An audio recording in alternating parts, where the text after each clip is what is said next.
เงินสำคัญแต่เฮาต้องรู้จักพอเฮ็ดเวียกเฮ็ดงานอย่างมีน้ำใจดีที่สุดญาติโยมเจริญพรมื้อนี้อาตมาภาพมีข้อคิดเล็กน้อยมาฝากญาติโยมบางคนก็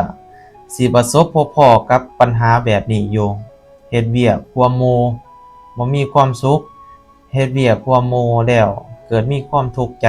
แต่บ่สามารถบอกได้เก็บไว้ในใจแฮ่งเก็บแฮ่งเป็นทุกข์ได้ญาติโยมมื้อนี้อาตมาภาพมีข้อคิดดีๆมาแก้ไขในเรื่องนี้จังไดจังว่าเงินสำคัญแต่ต้องรู้จักพอบางคนมีเงินหลายอวดโตว่าตัวเองนี่มีเงินมีค่ำแต่จนลืมไปว่าความสุขที่แท้จริงของเฮานั้นคือหยังก็คือการได้แบ่งปันน้ำใจนี่แหละญาติโยมก็คืออาตมาภาพเนี่ยตัวอย่างว่าอาตมาภาพนี่มีอยู่ประมาณ10-20,000จังซี่น่ะในจำนวนเงิน10-20,000น่ะ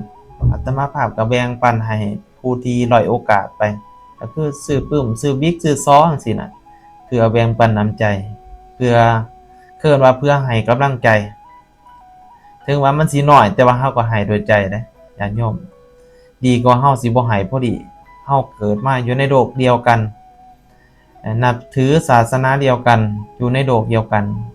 สิ่งใดที่เฮาให้กันหลายเฮาก็ให้กันไปช่วยกันผู้ละเล็กน้อยๆดีที่สุดเด้อญาติโยม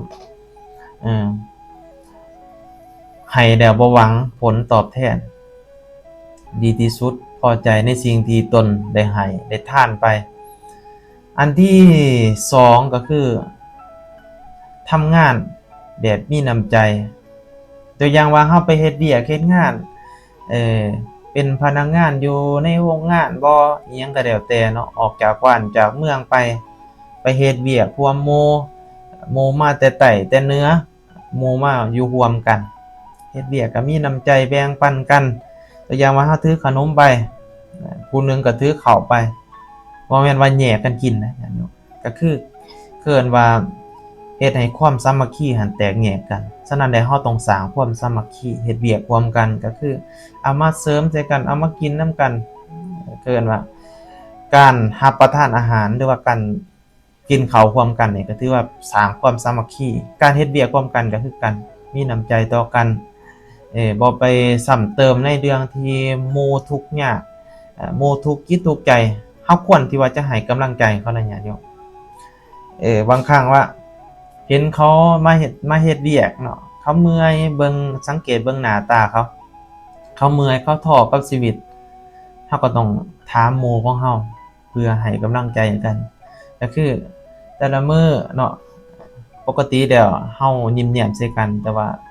จากมื้อ2มื้อเฮาแบบสังเกตเบิ่งหมู่ของเฮาแบบรู้สึกว่ามีการเปลี่ยนแปลงเฮาก็ต้องถามต้องให้กำลังใจซึ่งกันและกันเขาจึงเอิ้นว่าทำงานอย่างมีน้ำใจน้ำใจด้วยกายน้ำใจด้วยวาจาน้ำใจด้วยจิตใจก็คือเฮาต้องมี3อย่างนี้ก็คือดูแลซึ่งกันและกันถามปรึกษากันให้อภัยกันเกิดว่าสร้างความสามัคคีเด้อญาติโยมเด้อบางคนที่ประสบพบกับปัญหาแบบนี้ก็อย่าสิให้เกิดเพราะว่ายิ่งเฮาให้เกิดแบบเรื่องแบบนี้ขึ้นไป